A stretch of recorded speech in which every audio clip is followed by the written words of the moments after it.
Acara plenary session ini akan dipandu oleh moderator yang terhormat Dr. Hairul Syahrudin, spesialis obstetri dan ginekologi MARS. Sebelumnya, saya akan membacakan CV singkat dari moderator terlebih dahulu.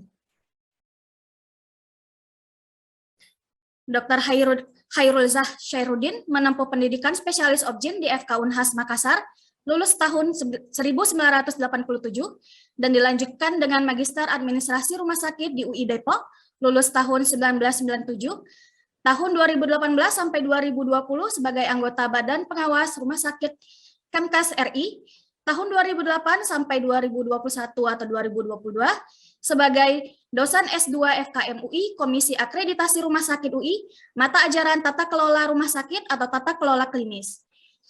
1987 sampai sekarang sebagai anggota ID Jakarta Timur, dan 2015 sampai 2019 sampai dengan sekarang sebagai sekretaris anggota Dewan Pembina PP POGI. Baiklah, kepada moderator, kami persilahkan dengan hormat.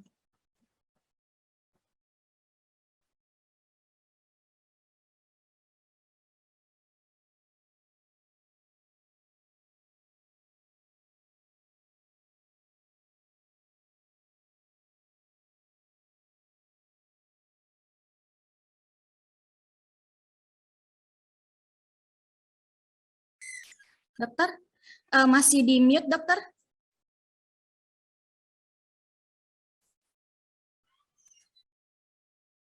Ya, Assalamualaikum warahmatullahi wabarakatuh. Sudah ya? Sudah ya? Sudah, dokter.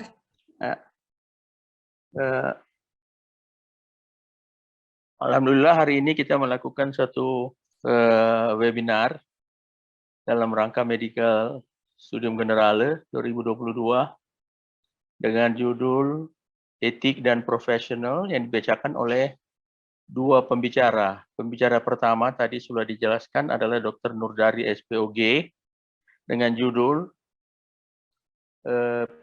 Pelayanan Kedokteran Berbasis Teknologi yang menjunjung tinggi etik dan profesionalisme. Sedangkan yang kedua adalah oleh Dr. Muhammad Baharudin SPOG dengan judul SPOG MIRS dengan judul Pendidikan Etik MIRS Pendidikan Etik dan Profesionalisme dalam Profesional Dokter di Era Milenial. Baik, agar mempersingkat waktu, saya serahkan kepada Dr. Nurdadi Saleh. Silakan, Dr. Nurdadi.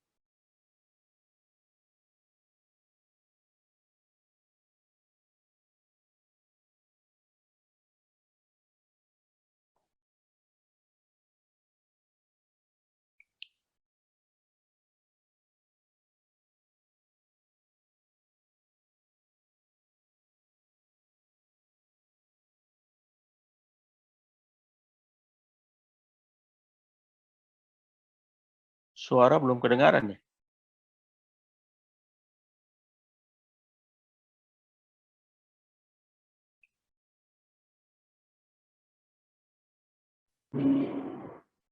Oh, oke. Ya. Baik, apakah suara saya jelas? Sudah jelas saat ini. Baik. Saya mendapatkan tugas untuk menyampaikan pelayanan kedokteran berbasis teknologi yang menjunjung tinggi etik dan profesionalisme. Jabatan saya saat ini adalah Ketua Dewan Pembina PP POGI. Lanjut.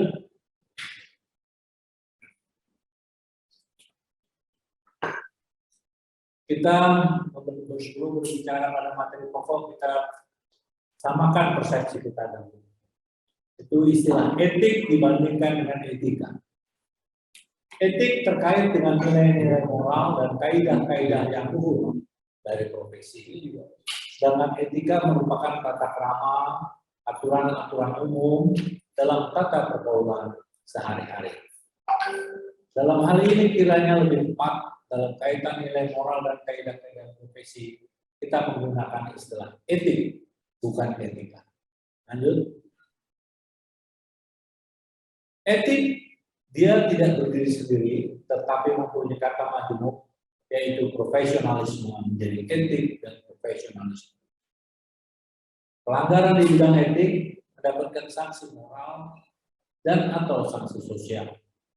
Walaupun kadang-kadang pelanggaran etik diberi sanksi disiplin.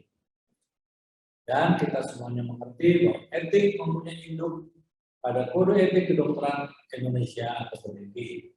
Dan untuk di bidang kami, Obgyn, kami pun mempunyai Kode Etik Obstetri dan Ginekologi. Sesungguhnya kalau kita membaca buku KODEKI, tidak sulit untuk kita bisa memahami etik. Yang sulit adalah kita melaksanakan nilai-nilai moral dan kaidah etik. Lanjut. Etik secara umum itu meliputi etik dokter dengan pasien, etik dokter dengan sejawatnya, etik dokter dengan guru-gurunya, dan masih banyak lain. Etik dengan pabrik farmasi, etik dengan sponsor, etik dan sebagainya yang semuanya tertera di dalam buku Kode Etik Kedokteran Indonesia. Lanjut. Yang saya akan kedepankan saat ini sesuai dengan judul adalah etik dokter dengan pasien. Etik dokter dengan pasien, pertama, pada dasarnya hubungan dokter dan pasien harus dilandasi niat yang luhur dan sungguh-sungguh untuk menolong pasien. Jadi pertama sekali sebagai dokter itu adalah meneguhkannya untuk menolong pasien, bukan untuk hal yang lain. Jadi imbalan biaya tidak boleh menjadi faktor yang menentukan dalam kita menolong pasien. Lanjut. Dalam hubungan etik dengan pasien, ada 4 pilar yang harus diperhatikan. Dan saya kira semua kita telah tahu ya, yaitu beneficence, berbuat yang terbaik untuk pasien. Jadi sebagai seorang dokter, kita harus betul-betul dapat menentukan cara pengobatan yang terbaik untuk pasien dipandang dari segala aspek. Jadi tidak boleh kita menentukan cara pengobatan yang menguntungkan buat kita. Tidak boleh kita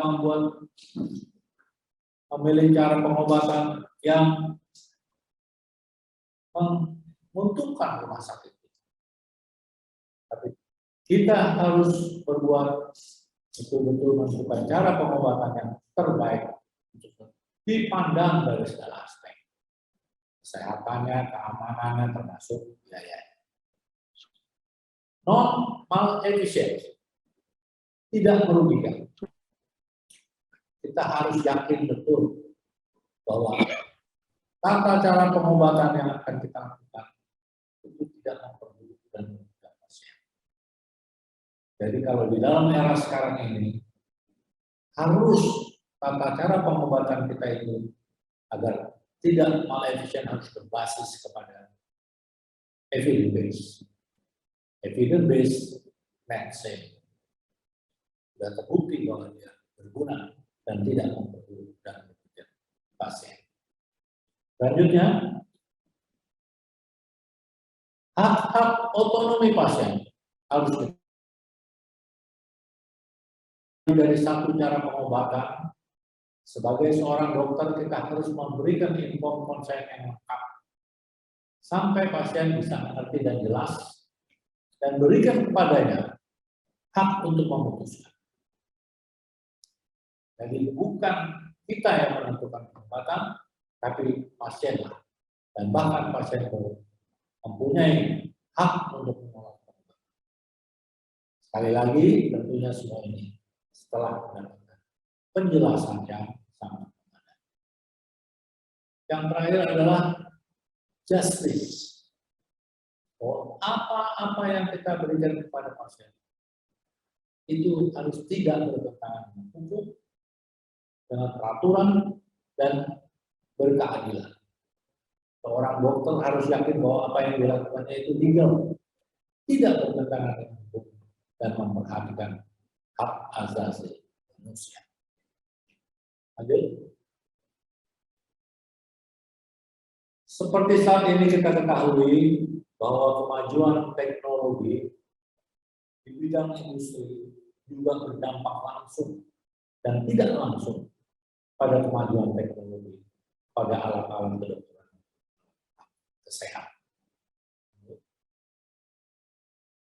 Kemajuan alat-alat diagnostik, kita tahu sekarang ultrasonografi ada yang 3 dimensi, ada yang 4 dimensi. Di samping alat-alat ultrasonografi yang konvensional 2 dimensi dengan Doppler dan sebagainya. Endoskopi berkembang begitu pesat. Laparoskopi yang merupakan pengembangan dari endoskopi juga berkembang. Bahkan sekarang kateterisasi yang juga berbasis pada endoskopi dan laparoskopi berkembang sangat. CT scan dan MRI dan macam-macam alat-alat diagnostik begitu maju di era teknologi seperti sekarang ini. Kemajuan alat-alat bantu di dalam tindakan operasi. Bukan hal yang asing lagi, sekarang operasi dilakukan dengan cara mikroinvasif dengan laparoskopi. Sudah tulang punggung yang tadinya begitu lama dan begitu besar operasinya dengan mikroinvasif laparoskopi bisa dilakukan dengan lebih singkat dan dengan sedikit sekuele yang berbeda. Begitu pula kateterisasi. Semula hanya untuk adaptasi untuk pemasangan cincin-cincin stenting di jantung, di tempat-tempat lain, sampai sekarang tindakan bedah secara kateterisasi sudah ada. Dan dengan alat-alat bedah yang sangat mutakhir, pengembangan dari laparoskopi yaitu alat operasi dengan robot. Nah, yang perlu diperhatikan bahwa semua prosedur diagnostik dan operasi canggih itu mempunyai konsekuensi. Yang paling pasti adalah biayanya yang tinggi. Walaupun diakui teknik-teknik tersebut memiliki kelebihan. Lanjut. Dalam mengaplikasikan alat-alat diagnostik maupun teknik-teknik yang canggih, tadi dokter harus tetap memperhatikan 4 pilar etik yang saya sebutkan. Beneficence, yaitu berbuat yang terbaik untuk pasien. Non-malefficience, tidak merugikan pasien. Otonomi, jangan lupa dia mempunyai hak otonomi. Dan justice, tidak bertentangan. Hal ini harus terus menjadi pegangan utama di dalam kita berhubungan dengan pasien. Dalam kita memilih yang terbaik dan tidak merugikan pasien. Lanjut. Saya kasih ilustrasi kasus. Kebetulan saya seorang SPOG, jadi tentu saya mengilustrasikan adalah kasus di bidang kas. Nyonya 45 tahun, paritas 3, artinya sudah punya anak 3, tidak pernah abortus, dan dengan pemeriksaan ginekologi biasa, kita diagnosis dia sebagai mioma uteri sebesar tinju dewasa. Secara keilmuan, pasien mempunyai indikasi untuk melakukan hysterektomi untuk dilakukan. Besarnya tumor sudah lebih besar dari tonalsa, kadang-kadang kalau haid juga banyak sekali, sudah memiliki indikasi. Bagaimana sekarang kita menangani masalah? Untuk diagnostik, apakah kita cukup periksa ginekologi saja? Apakah pemeriksaan ginekologi plus USG 2 dimensi, mungkin terutama dokter, atau kita perlu dengan pemeriksaan USG 3 dimensi atau 4 dimensi? Atau kita perlu melakukan CT scan, MRI, bahkan kita melakukan disinilah professional judgment seorang dokter yang berbasis kepada 4 pilar. Beneficence, normal, efisiensi, otonomi, dan justice itu kita aplikasi. Melihat kasus seperti ini, apakah benar kita perlu melakukan MRI, apalagi laparoskopi, CT scan, USG 3 dimensi, 4 dimensi? Baik, kembali. Jadi kita lihat ini, secara diagnostik, balik lagi slide-nya. Cukup kita lakukan pemeriksaan ginekologi biasa, standar, dan pemeriksaan ultrasonografi 2 dimensi. Ya, kalau diperlukan, kita mencurigai sesuatu, kita lakukan pemeriksaan dengan dokter. Jadi rasanya tidak perlu kita periksa lagi 3 dimensi maupun 4 dimensi, apalagi dengan CT scan, MRI, dan laparoskopi. Ya. Lanjut.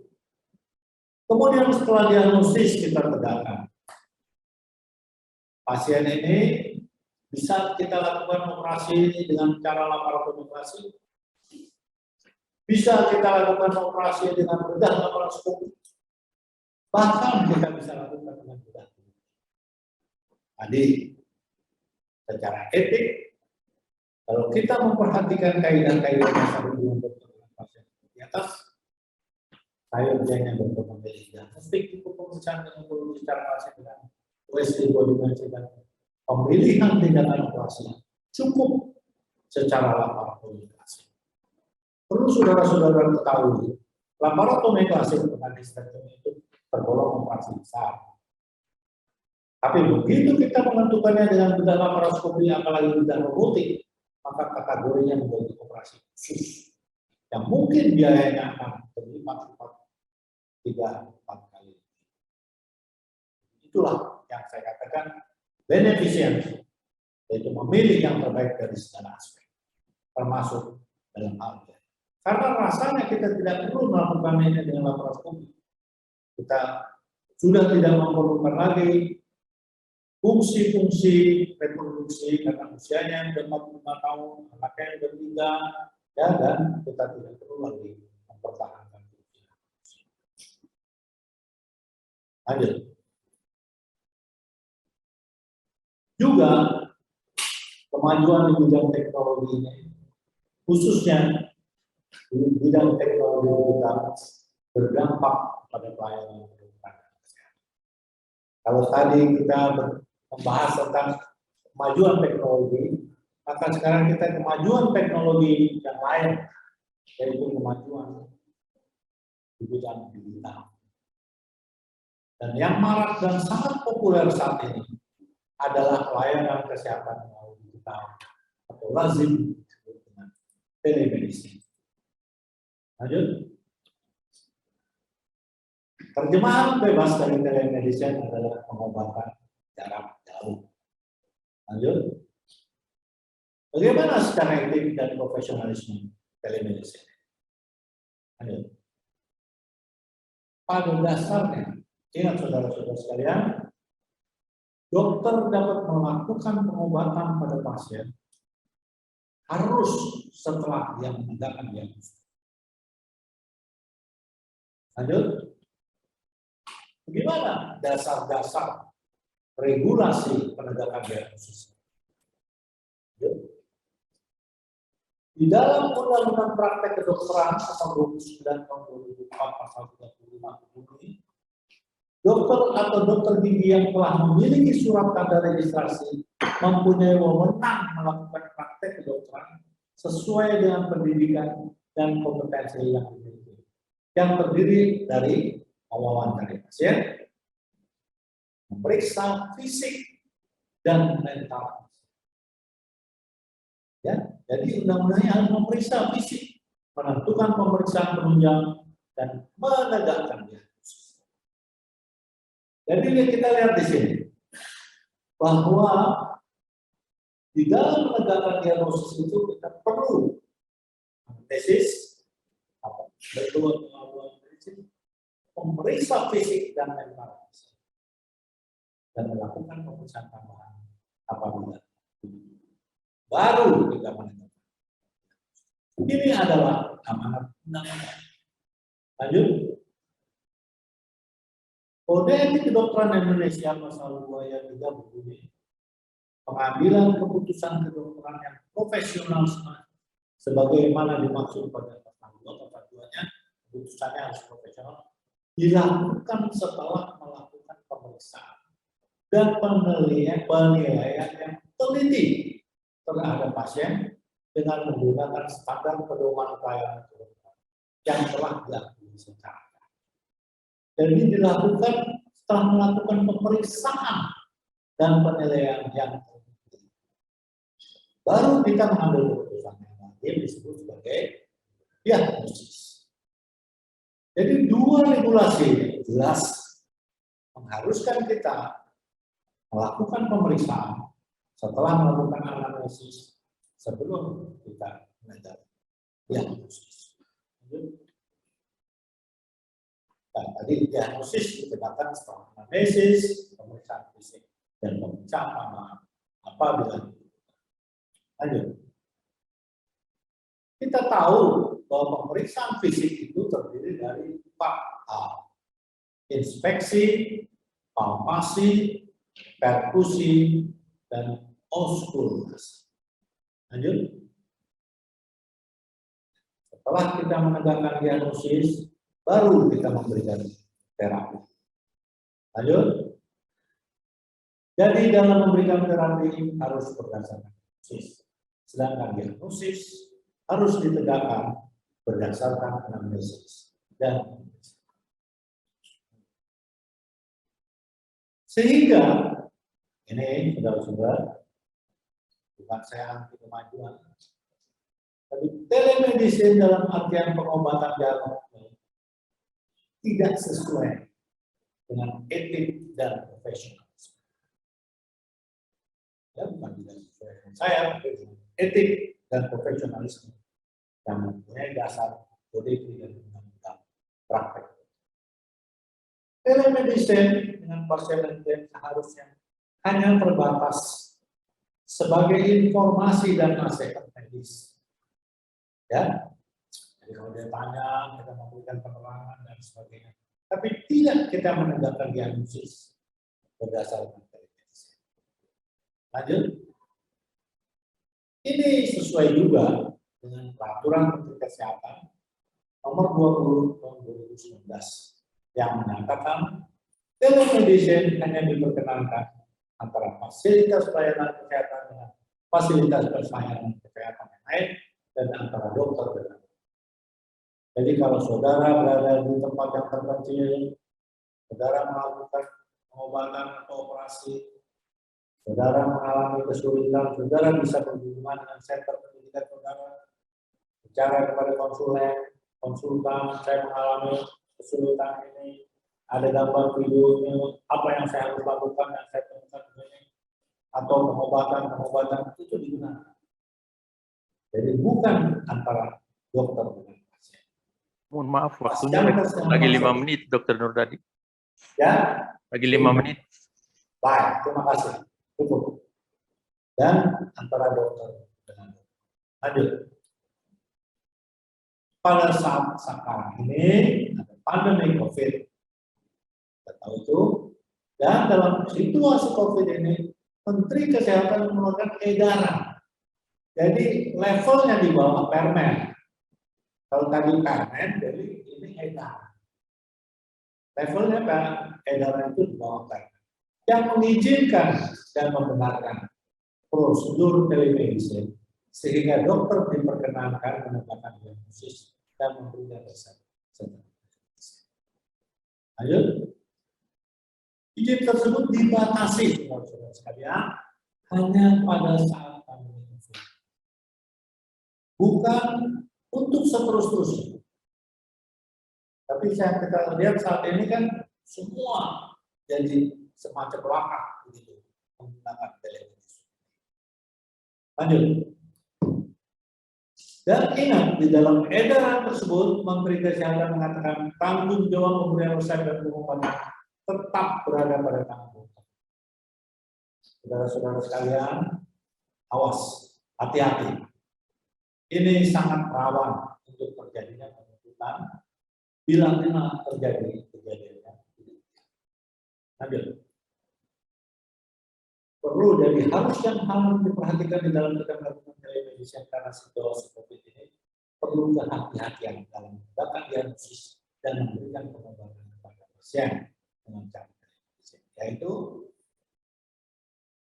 sampaikan inform konsen yang memadai bahwa penegakan diagnosis dengan cara telemedicine mengandung unsur-unsur kelemahan.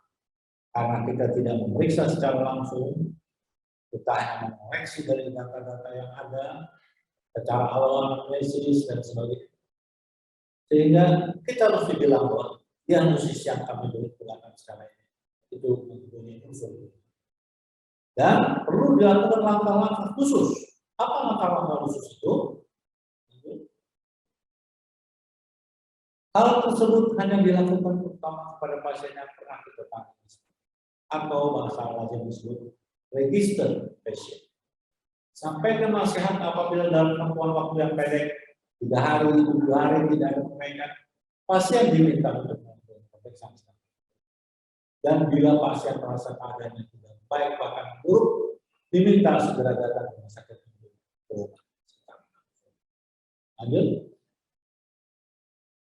Telemedicine sekali lagi secara etik dan profesionalisme tidak digunakan sebagai tata cara.